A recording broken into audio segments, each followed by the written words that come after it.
MMORPGs can lead to some pretty incredible stories. Feats of untold heroism or dastardly deeds of downright despicable debauchery.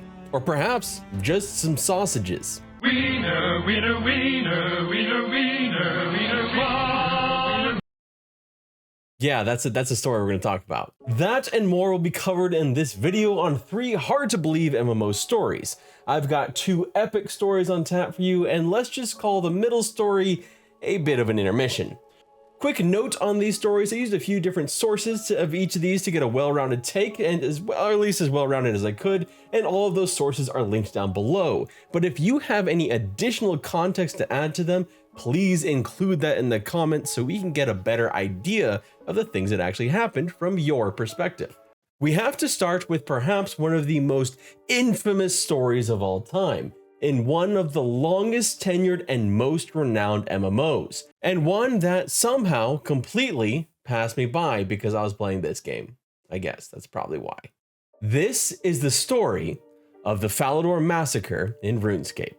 This story sounds almost too perfect. Everything from the names involved, the date, and just the pure viciousness of it all. It feels fabricated, but it's not. On June 6, 2006, yes, 666, a player named Cursed You invited players to let's call it a very special house party. Now, I don't know about you, but if someone named Cursed You invited me to a house party on 6606 or 666, I might be a little freaking hesitant. There's just something about that that's not really adding up, a little bit scary. But there was at least some incentive for RuneScape players, because Cursed You was the first player in RuneScape history to earn a 99 in the construction skill, and a massive achievement by RuneScape measurements. Something that was immortalized on this forum post here and elsewhere in multiple stories on this. Construction is a skill in RuneScape used to make house-like structures, creating additional rooms and adding furniture to the base house. This particular home had a very interesting quirk to it, a dungeon, but not just any dungeon. You see, PvP was enabled as one of the 3 modes house owners can pick between: default, challenge, and PvP. In this mode, players could attack each other, something that is confined to the home. At least, that's where it should have stayed confined. There was just one problem. With too many players in one place, it created too much lag, and Cursed You had to boot everyone out of this home. And that is when the massacre truly began.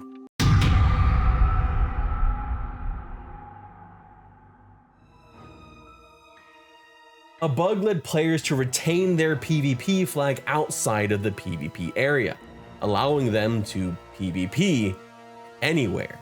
From Rivington, the Scourge spread, creeping to the Falador East Bank, for which the event is so named. Players incorrectly enabled for PvP went about slaughtering the innocent as they rushed to put their items in the bank so they wouldn't lose them to the player killers. Community management was, of course, quickly made aware of the ongoing slaughter, but they were kind of powerless to do anything drastic due to how the game works. In a long-ranging 3-hour interview with Shawnee and Mod Ash, they delved into why Jagex GMs couldn't ban them immediately, and it was due to some limitations. Players couldn't be banned while in combat, so they had to fix it and force them out of combat first. So the carnage continued on the server, with it quickly reaching max capacity of 2,000 players, as many just wanted to see what the hell was going on. Eventually, the worst offenders were permanently banned as expected, but it's perhaps what happened after the massacre that's so incredibly cool. The in-game event has been memorialized, not just in-game, but in the game's lore. It exists in-game with a plaque for the victim's memory in Falador Park.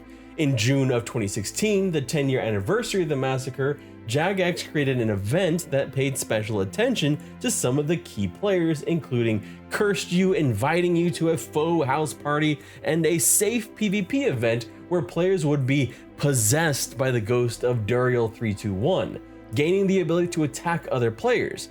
Duriel321 had been one of the player killers and was interviewed shortly after he was banned. Thankfully, this time around, those players who fell to Duriel didn't lose their gear, so no one needed to rush to the bank in a panic and try to put all their goods away. Although I'm sure some probably did. This may go down as one of the most awesome events in MMO history, not just because it's the abuse of a bug, which happens a lot in tons of MMOs, but because it was such a seminal event with so many things coming together, and the fact that it was actually memorialized. Something we'll get to actually in another one of these stories in this video, was something that was memorialized in game that may or may not exist anymore. But perhaps more than anything, not just like a memorial in this, but the fact that it exists as this specific moment in the game's lore, that this player event created in-game lore. It really truly made, just from this singular event, RuneScape a living, breathing world. And you know, we're just 2 years away from what would be the 20th anniversary of this event. So it'll be interesting to see if we get to see anything new happen for the Falador Massacre in 2026.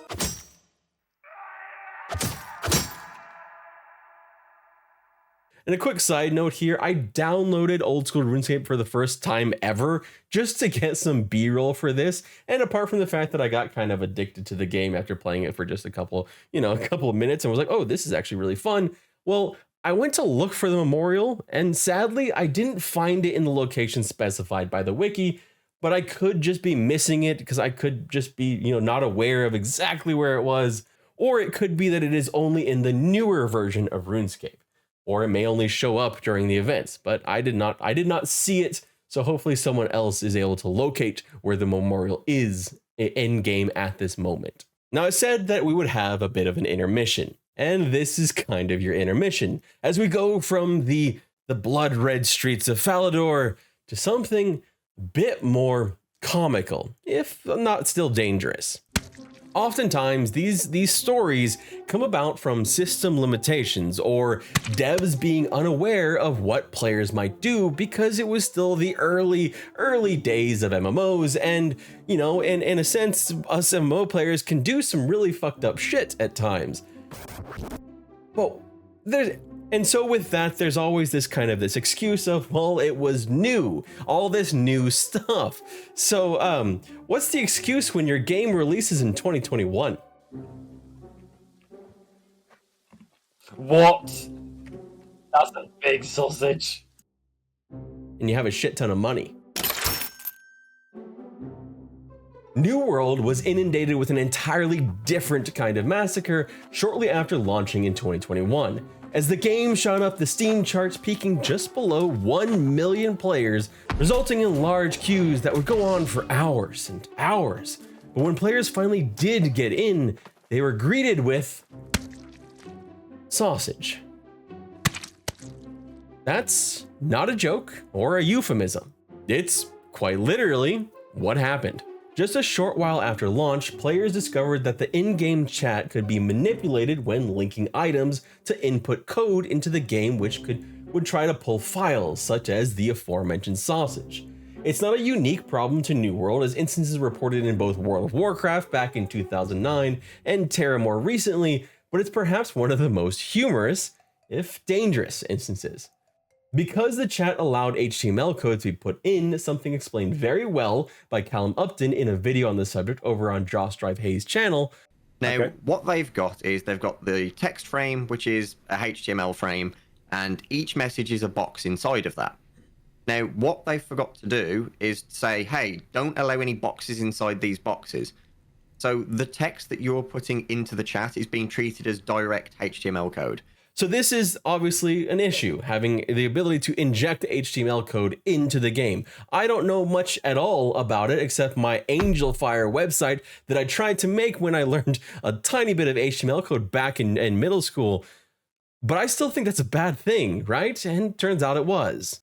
Beyond the parade of Frankfurters, this could also result in devastating game-breaking yellow screens, which completely obscured your vision in-game. Trolls could rejoice in this PvP-oriented MMO, because you no longer needed to use the bugged PvP mode to massacre other players. You could just obfuscate their entire vision and kill them that way. This went along with reports that the HTML code could even kick you from the game if you hovered over it.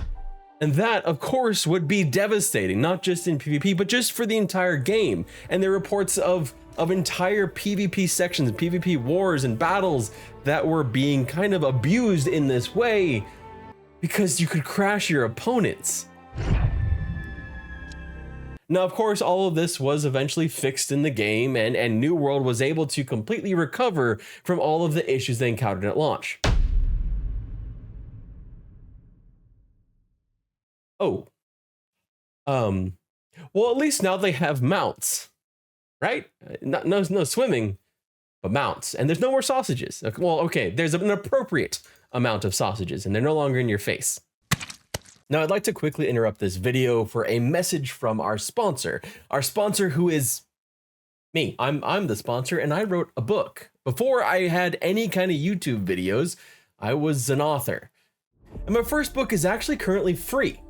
Rise is a book about revolution, war, loss, betrayal, intrigue, and even love. It's a character-first novel about the timeless story of resistance against an oppressor. And I could sell it better if I'd just thrown in some damn dragons to make it easier to explain. But don't take my word for it, just listen to this review. 2 stars, nothing special. I don't like this book very much. The book did not grip me and is forgettable in my opinion.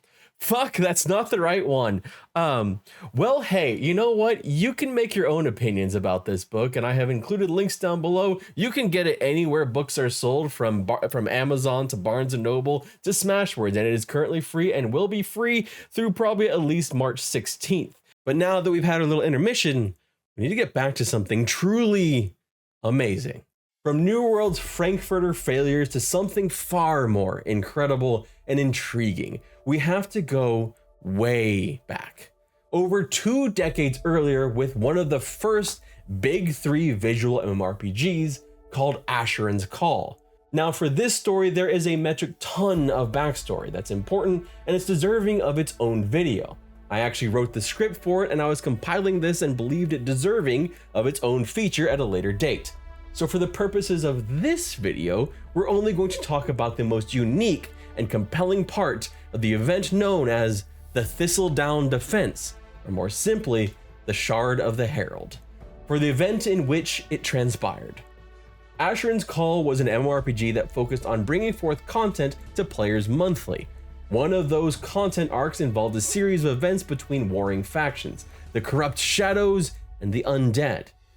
Though it wasn't clear to players at the time that those 2 factions were warring with each other, or that one was good and one was bad. See, there was a story here, and not all was as it seemed. There was lore the players were supposed to piece together as the events unfolded. But MMO players are still more often than not achievement seekers, something that would prove the undoing of many, save perhaps the Thistledown server. Now, these weren't just small events, mind you. Midway through the story, an entire city was eradicated.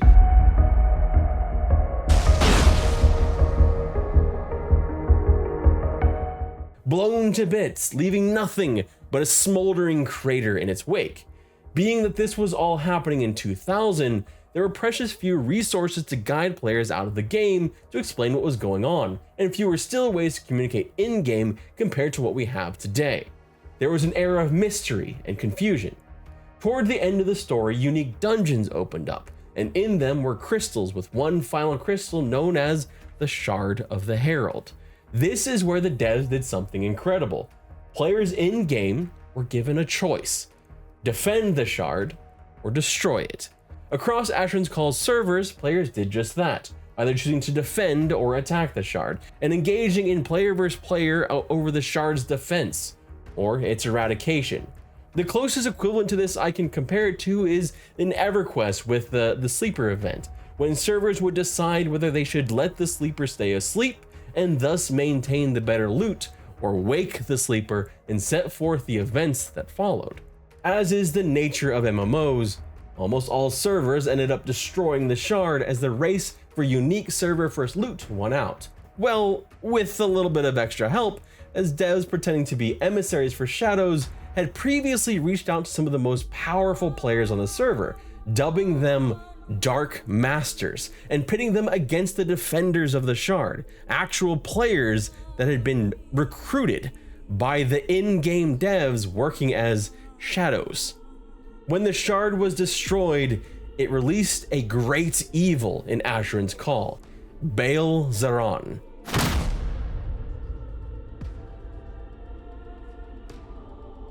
The story continued from there across Asheron's call as these shadowy forces would win over and over again and release Baal, at least until Thistledown. On Thistledown, server players banded together and dared to threaten the uniformity of Asheron Call's lore. Together they worked tirelessly to defend the Shard, working in shifts throughout the day, in something the developers of the game dubbed Shard Vigils. They even made clever use of in-game mechanics to level up the Shard itself through self-sacrifice. The Shard grew incredibly powerful, and the defenders were emboldened. They had done what other servers had been unable to. They were defending the Shard against all attackers, at least until once more the Shadows, or rather the devs behind the Shadows, stepped in.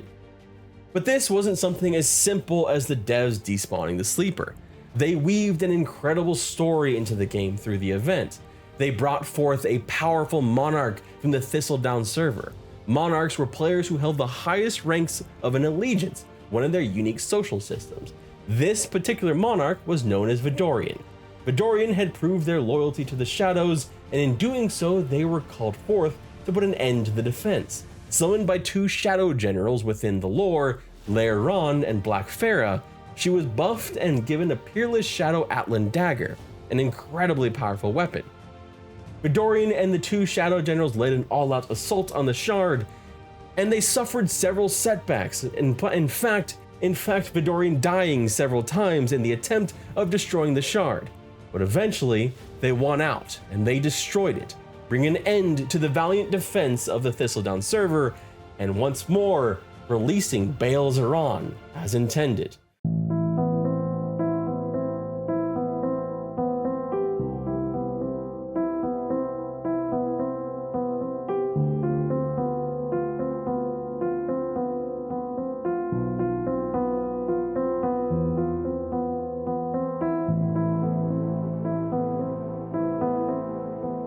But it didn't quite end there.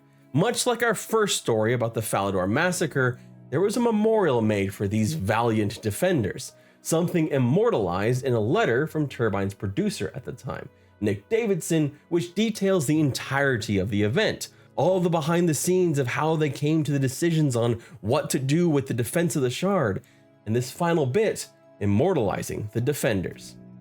In closing, there's one thing I want to make abundantly clear. We did not do this to make the defenders lose. We did this because the defenders had won. In January, Thistledown residents are going to be rewarded with a unique monument in honor of the defense of the Shard. It's not fat loot, but we didn't feel we could individually reward each and every person who participated in defense. Instead, the memorial will be a reminder of this unique event, and a reminder that there are rewards to be reaped and lessons to be learned by challenging the notions of what can be done in an online world. Congratulations to all involved. If there's one big takeaway for this video, I hope it's that there's some devs listening to this, because two of these events happened in kind of organic ways. One, of course, was a bug. The other one was a way that the devs didn't expect. But it was these sprawling stories that ended up being part of the game. Player created legendary stories, legendary storytelling that can continue and go on. I mean, this is over 2 decades later. I'm still talking about this. People are still watching this video. People in the comments are still reminiscing about these events that happened in the games they loved. Events in MMORPGs can be something very, very special. It can all lead to that high goal that was set all the way back in 2000 by EverQuest of creating a living and breathing world. But there's more incredible MMO stories than just these, something I covered in a video quite some time ago, about 2 years ago, in this video right here. There's actually, you know what? There's a link there, because a sausage link. You see, the one thing though is that one actually might be a euphemism a little bit. It had to do with Second Life. So go check out that video, but yeah, just be a little kind. It's an older video. My name is Fred Flynn. Thank you so much for watching, and I hope you have a wonderful day.